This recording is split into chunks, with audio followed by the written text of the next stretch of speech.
fellow citizens, I stand here today humbled by the task before us, grateful for the trust you've bestowed, mindful of the sacrifices borne by our ancestors. I thank President Bush for his service to our nation.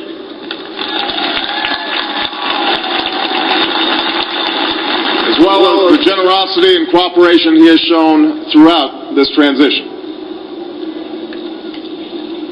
44 Americans have now taken the presidential oath. The words have been spoken during rising tides of prosperity and the still waters of peace. Yet, every so often, the oath is taken amidst gathering clouds and raging storms. At these moments, America has carried on not simply because of the skill or vision of those in high office, but because we, the people, have remained faithful to the ideals of our forebears and true to our founding documents. So it has been, so it must be with this generation of Americans. That we are in the midst of crisis is now well understood. Our nation is at war against a far-reaching network of violence and hatred. Our economy is badly weakened, a consequence of greed and irresponsibility on the part of some, but also our collective failure to make hard choices and prepare the nation for a new age. Homes have been lost, jobs shed, businesses shuttered. Our health care is too costly, our schools fail too many, and each day brings further evidence that the ways we use energy strengthen our adversaries and threaten our planet. These are the indicators of crisis, subject to data and statistics.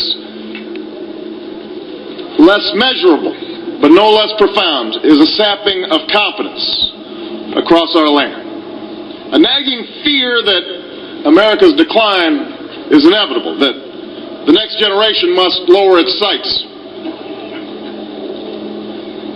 Today, I say to you that the challenges we face are real. They are serious and they are many. They will not be met easily or in a short span of time. But know this, America, they will be met.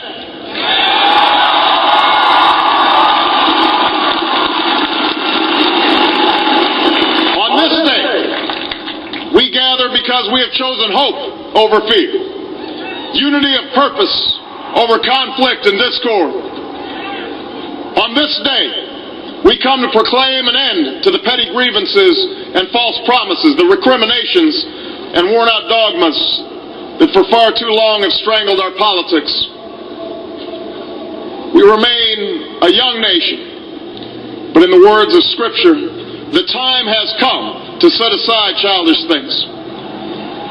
The time has come to reaffirm our enduring spirit, to choose our better history, to carry forward that precious gift, that noble idea passed on from generation to generation, the God-given promise that all are equal, all are free, and all deserve a chance to pursue their full measure of happiness.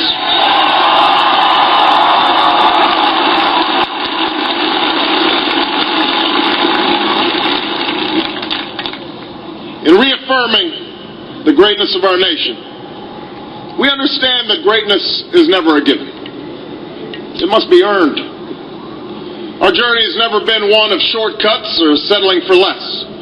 It has not been the path for the faint-hearted, for those who prefer leisure over work or seek only the pleasures of riches and fame. Rather, it has been the risk-takers, the doers, the makers of things, some celebrated, but more often men and women obscure in their labor, who have carried us up the long, rugged path towards prosperity and freedom.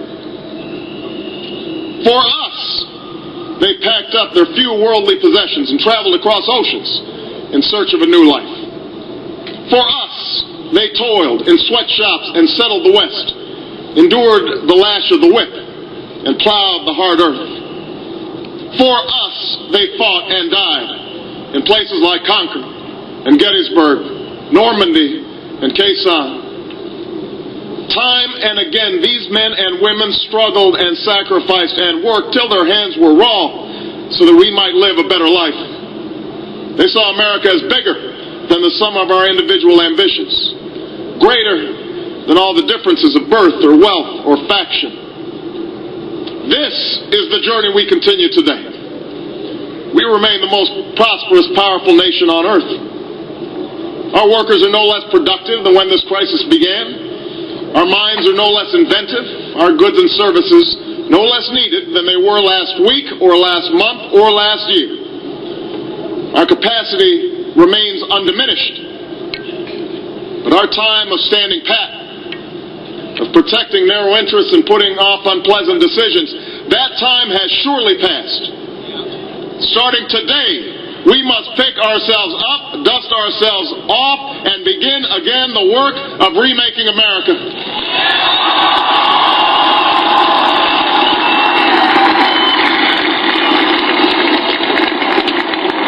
For everywhere we look, there is work to be done. The state of our economy calls for action, bold and swift, and we will act, not only to create new jobs, but to lay a new foundation for growth. We will build the roads and bridges, the electric grids and digital lines that feed our commerce and bind us together. We will restore science to its rightful place and wield technology's wonders to raise healthcare's quality and lower its cost. We will harness the sun and the winds and the soil to fuel our cars and run our factories, and we will transform our schools and colleges and universities to meet the demands of a new age. All this we can do. All this we will do.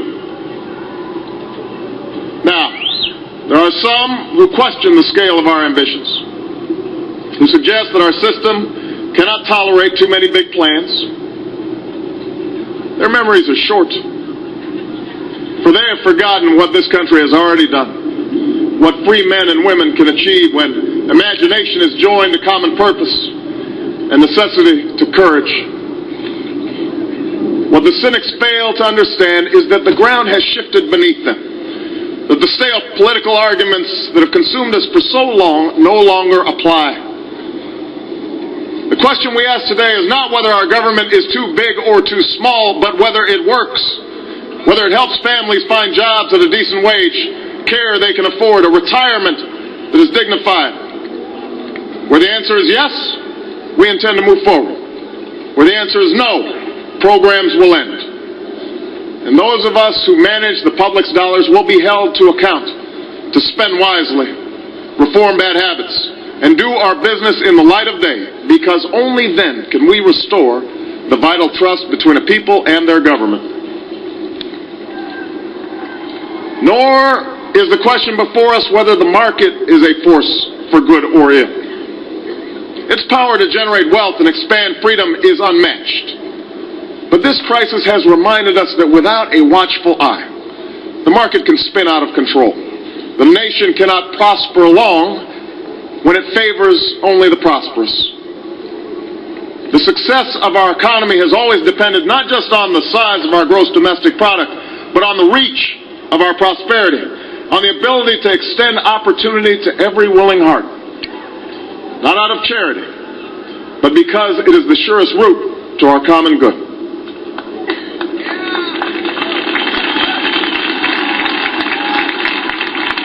As for our common defense, we reject as false